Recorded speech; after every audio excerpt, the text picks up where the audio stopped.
परम सुंदर। जब द्रौपदी ने दोनों हाथ उठाए, अब लाज जाए तो जाए, मेरी क्या लाज है। हे कहाँ जा छिपे हो प्यारे कन्हैया, यहाँ लाज मेरी लूटी जा रही। शोहरत थी जिनकी सारे जहां में, झुकाता था सर जिनको सारा जमाना। देखो समय आज बदलता है कैसा, वीरों की गर्दन झुकी जा रही है। कहाँ जा छिपे हो प्यारे कन्हैया, यहाँ लाज मेरी लूटी जा रही। सुनी तेरे श्यामा जब द्रौपदी की, सुनी तेरे श्याम ने जब द्रौपदी की, उन्हें याद आई अपने बचपन की। ना की अब देर वो पल की कन्हैया, सभा में पधारे हाया शर्म जहां। कहाँ जा छिपे हो हे गोविंद।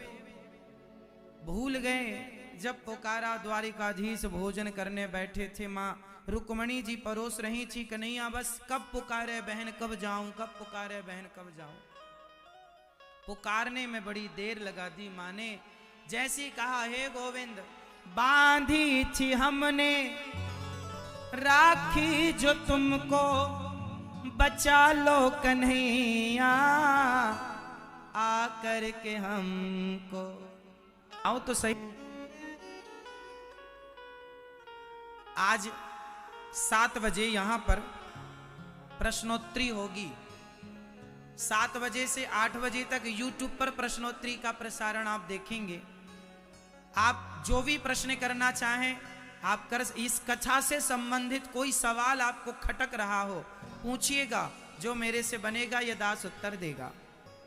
द्रौपदी भगवान से कहती हैं कि प्रभु इसे छोड़ दो, ब्रह्म बंधुर न हंतव्य, आतताई बधारण, मयैवो भयमां नातं परिपाहि अनुशासनम। अब द्रौपदी माँ ने अश्वत्थामा को छोड़ा। अश्वत्थामा ने द्वेष भाव से, अश्वत्थामा ने उत्तरा के गर्भ को नष्ट करने के लिए, जो परीक्षित अंदर थे मां के गर्भ में, अभिमन्यु की पत्नी उत्तरा के गर्भ को नष्ट करने के लिए ब्रह्मास्त्र चलाया। उत्तरा दौड़ी दौड़ी भगवत शरण में आई। पाहि पाहि महायोगिन देवदेव जगतपते, नान्यम त्वद्भयं पश्ये यत्र मृत्यु परस्परम। हे प्रभु आप मेरी रक्षा करो, मेरे बच्चे ने जन्म नहीं लिया और अश्वत्थामा ने ब्रह्मास्त्र चला दिया इसे मारने के लिए, है ना। क्या बताएं, भगवान की शरण में आए। भगवान ने छोटा स्वरूप बना के उत्तरा माँ के गर्भ में प्रवेश कर गए और गर्भ में जाकर के भगवान ने परीक्षित की रक्षा की। अब भगवान से कुंती बुआ ने हाथ जोड़कर कहा। अब भगवान द्वारिका जाने लगे। महाभारत हो गया, पांडव जीत गए, भगवान का कार्य पूरा, जाने लगे। तब भगवान ने कहा कि मां मैं जाऊं। कुंती बुआ ने कहा कृष्णाय वासुदेवाय देवकी नंदनाय च नंद गोप कुमाराय गोविंदाय नमो नमः। हे प्रभु, मैं आपसे कुछ मांगना चाहती हूं। आज कुंती बुआ ने पहली बार भगवान से कुछ मांगा। क्या मांगा मैया? भगवान ने कहा मांग लो बुआ। कुंती बुआ ने कहा हे श्याम सुंदर, देना है तो आप मुझे विपत्ति दे दीजिए, दुख दे दीजिए। विपदा संतु नः शश्वत तत्र तत्र जगत गुरु भवतो दर्शनम यत्स्यात् अपुनर्भव दर्शनम। हे प्रभु, हमें विपत्ति दे दीजिए। माँ, ये विपत्ति कौन मांगता है?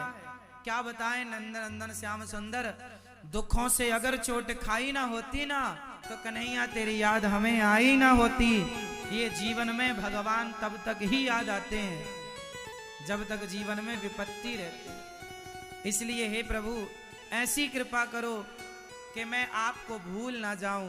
क्या दुख आता है ना तो भगवान भूल जाते हैं। हे नाथ, मैं आपको कभी भूलूं नहीं। भगवान ने कहा माँ, आप कभी नहीं भूलोगी। सब कुछ दिया भगवान ने। भगवान दुख नहीं दे सकते ना किसी को, दुख तो कर्मों के वश मिलता है।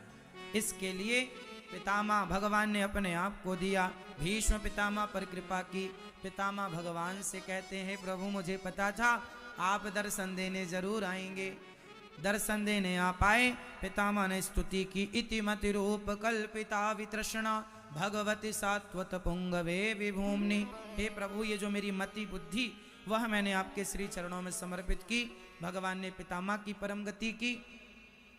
पितामह की परम गति के बाद भगवान द्वारिका गए, जहां उनका स्वागत हुआ। पूरी लीला करके परीक्षित को दर्शन देकर जब भगवान परम लीला पूरी करके गए तो पांडवों को लगा कि अब कृष्ण चले गए हैं। माता कुंती ने प्राण त्याग दिए। पांचों पांडव स्वर्गारोहण के लिए निकले।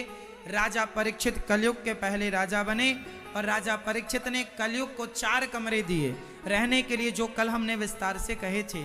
जुआ, जहां जुआ होता है वहां कलयुग होता है।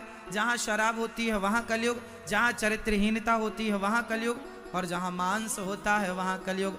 राजा परीक्षित ने एक संत का अपमान कर दिया, जिसके कारण उन्हें 7 दिन में मरने का श्राप लगा। गंगा के किनारे सुखदेव जी, परीक्षित जी जाकर बैठे। तब सुखदेव भगवान का पदार्पण हुआ। सुखदेव भगवान के चरणों का पूजन करके परीक्षित ने कहा कि प्रभु, जिसे 7 दिन में मरना हो उसे क्या करना चाहिए? जिसकी जिंदगी सिर्फ 7 दिन की बची हो, बताइए उसे क्या करना चाहिए? अब सुखदेव भगवान ने कहा, वरीयाने सते प्रश्न क्रतो लोके हितं नृप आत्मविद सम्मतः पुंसाम श्रोतव्या दिशु यः परः। जिसे जल्दी मरना है उसे अधिक से अधिक भगवान का चिंतन करना चाहिए। गई बहुत थोड़ी रही नारायण अवचेत, काल चिरैया चुग रही निस दिन आयो खेत। संसार का काम करना मेरी माँ, पर काम करते हुए भगवान को मत भुलाइएगा। बताओ काम कौन आएगा, संसार या भगवान? इसलिए उन्हें मत भुलाइए। भगवान ये नहीं कहते कि तुम काम धाम छोड़ के जंगल चले जाओ ना। जंगल नहीं जाना, घर में रहना है। काम करते हुए भगवान का स्मरण करना है, भगवान का चिंतन करना है। कैसे? जैसे एक दुल्हन, जब आपकी शादी हुई, जितनी यहां कभी भूतपूर्व दुल्हन बैठी हैं, आप कभी दुल्हन थी? नई नवेली दुल्हन। जब आप दुल्हन बनी, पहली बार ससुराल गई और ससुराल से जब पहली बार अपने मायके आई, 10 दिन बाद, 15 दिन बाद, 20 दिन बाद, तो आप मायके में आकर, पियर आकर के आप ज्यादा किसको याद कर रही थी? आप घर में झाड़ू पोंछा बर्तन चौका कर रही हैं, काम घर का पूरा कर रही हैं, पर आप किसी को याद करती थी। बताओ कौन था वो? मैया, आपने किसे याद किया? माँ के पास जब आप ससुराल से मायके गई, तो मायके जब लड़की जाती है तो किससे याद करती है? पहली बार शादी के बाद पति से मिलकर जब वो मायके चली गई तो ज्यादा याद किसकी आती है? माँ के पास है वो ऑलरेडी, तो किसकी याद आएगी? जोर से, जोर से, पति की। जैसे आपकी जब शादी हुई नई नई और आप जब माँ के घर आई थी पहली बार, तो आप काम बराबर कर रही थी माँ के यहाँ का, पर काम करती हुई आप याद कर रही थी अपने पति को।